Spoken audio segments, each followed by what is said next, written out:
Hey guys, I'm MeeMee and I do Allsorts. Now if you ask me which will always be my favourite anime, then it will always be Beyblade. For those who don't know or not accustomed, Beyblade is about 4 teenage boys who form a team and they battle other teams locally and around the world using a spinning top or, well, a Beyblade. Some Beyblades have a bit beast in them which when summoned they give the Beyblade extra power to smite their foes. Beyblade was first released as a manga in 1999 and then as an anime in 2001, followed by the sequels, Beyblade V-Force and Beyblade G-Revolution. There are several spin-off series that followed, but we won't talk about. From the moment I watched the first episode, I was hooked. I had to share the TV with my sister and only asked to steal half an hour as it was the only TV in the house that had a top box. I never missed an episode, at least until later on in G-Rev where I missed the first half of the first battle between Kai and Brooklyn. It took me 17 years before I finally saw the damn thing. I spent the best part of this hellish year, about 6-ish months, watching the whole of the original 3 series in English and in Japanese with subtitles. I usually prefer original Japanese, but I'm being biased here and I prefer the English dubbed, mostly because I grew up with it for the past 19 years. I like the voice acting, the jokes, the extra dialogue and the music. The original Japanese with English subtitles have a bit more to the storyline. It makes more sense and you even get the uncut scenes. A bit of a mix of what I like from both, but I still stand by my choice. Now this real lesson is out of the way, we can finally get onto the art. This piece is based on the original artwork in the inside of the 20th anniversary Beyblade collection, which came out last year. The artwork itself shows the main characters Tyson, Kenny, Kai, Max and Ray, who form the Blade Breakers, or the BBA team in Japanese, and Tala, who is one of the antagonists. I wanted to mark the occasion with the same composition but in my own style and my favourite medium, watercolours. For this piece I'm using Daler Rowney cold pressed 140 paper, Winsor & Newton Cotman 42 half-pan watercolours and silver and black velvet brushes. I will list them all in the description box down below so you can check them out for yourself. As you saw at the beginning, I masked off the border with washi tape. I'm not doing a full background because there's too much going on as it is, but I'm thinking it's out of habit. I will say right now, I am not a pro and I still make the same mistakes. I'm one of those do as I say, not as I do kind of people. For the skin tone I used yellow ochre, burnt sienna, red carmine and lots of white.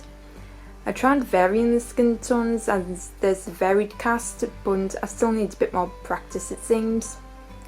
Like anything watercolours or even coloured pencils, always start light and work your way dark.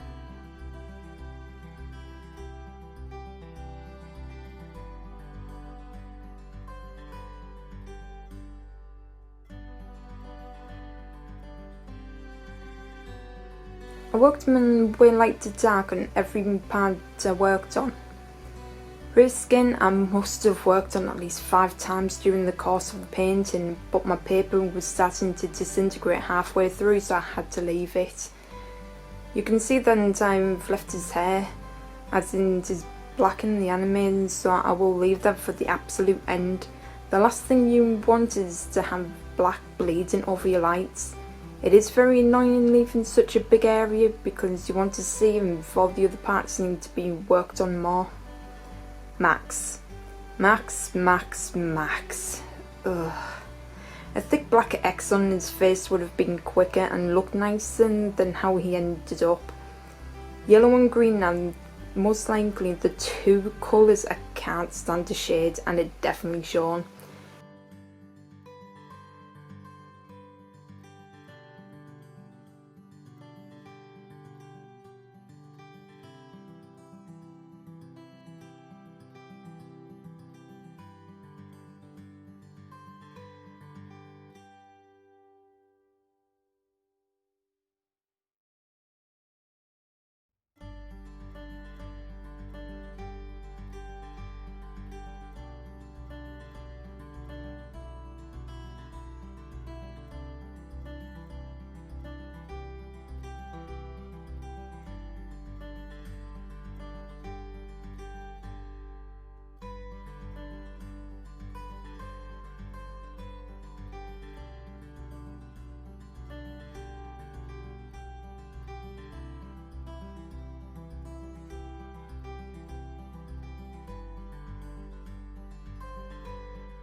His hair was the most difficult out of everything I did on the entire piece.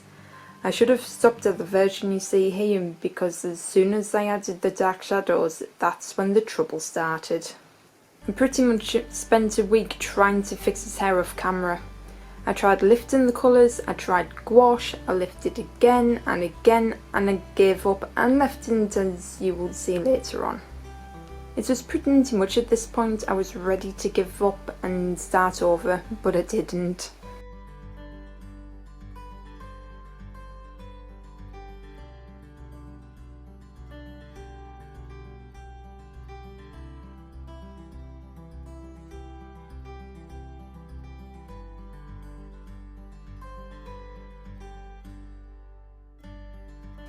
Tyler was a little more intimidating, as this was the largest area to cover.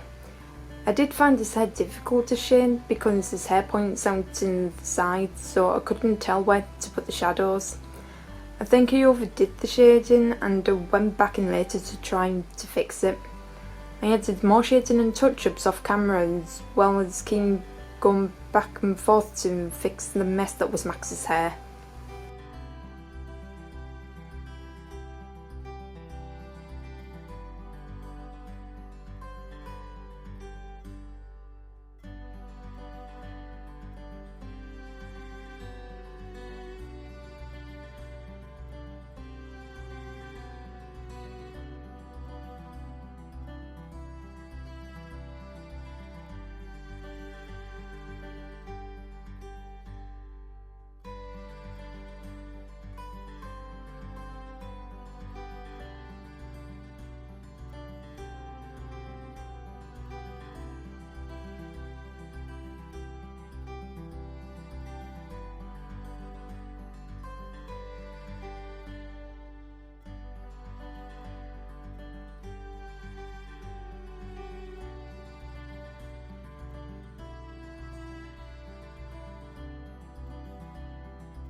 Tyson was a little more straightforward in colours, but still as tricky, as he had the smallest details out of all the characters. Face, base layers, and then my camera went out of focus, ultimately missing out on his red jacket, hair, shades and process, you know, the important stuff if you want to pick up hints and tips.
Kai and Kenny were the more simple ones and the most fun. Not too much detail, not too many colours to work with, in, out, done.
I used a bluish grey for Kai's hair and darkened it with Payne's grey.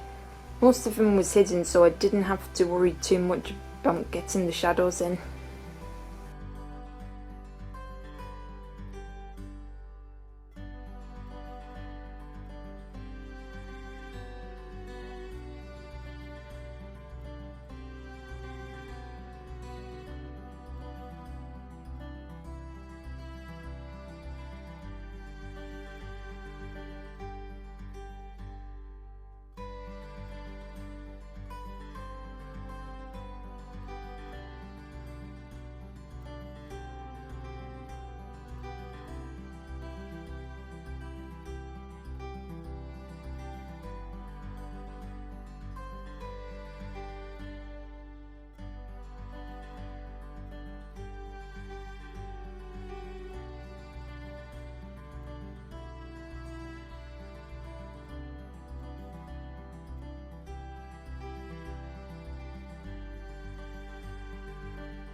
Kenny, I wasn't sure what to do with his hair. It needed him to be a light brown and a reddish brown, so I adjusted them accordingly when I laid down the dark brown shadows. By the way, Kenny does have eyes. In the Japanese version of the anime, there's an uncut scene where you somewhat see them for a split second when he falls, but in true anime falls down, they only show up as gigantic circles.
Here I'm almost done at this point, at least enough to move on to the final stages.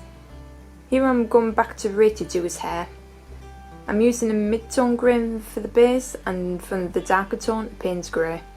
I don't do full-on black unless absolutely necessary.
I lost the will to live halfway through this project as soon as I got to Tala, but I persevered, and honestly, once the outline started to go down, everything started to come together. I was unsure what I wanted to do, go softer with the warm grey 90% Prismacolor or a 1.0 micron. As you can see, I went with the Prismacolor. I kinda wished I went with the micron as I thought that the lines were too thick, and I ended up using up a lot of the Prismacolor because the paper was far too textured, so the lead ground down faster.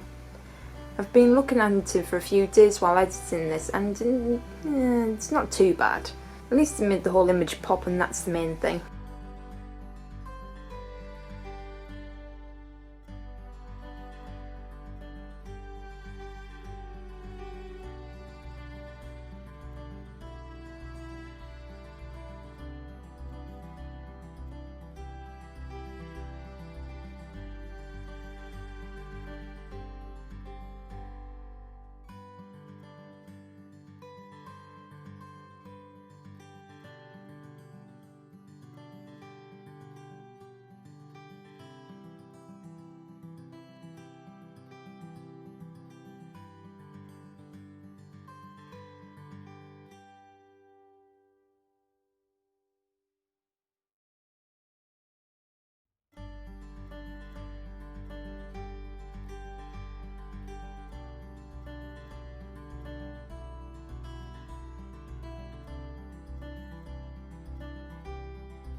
finally, the last step, the highlights. I may have gone way too overboard with the white. I used the uniball signal and white Posca for the parts where the uniball couldn't go down smoothly, once again like Max's hair. As you can see, this is the 5th and final attempt at trying to fix his damn hair, and all the time I was thinking that highlights will rescue it.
I did learn a lot from this, and one thing I'm taking away is to let watercolours be watercolours.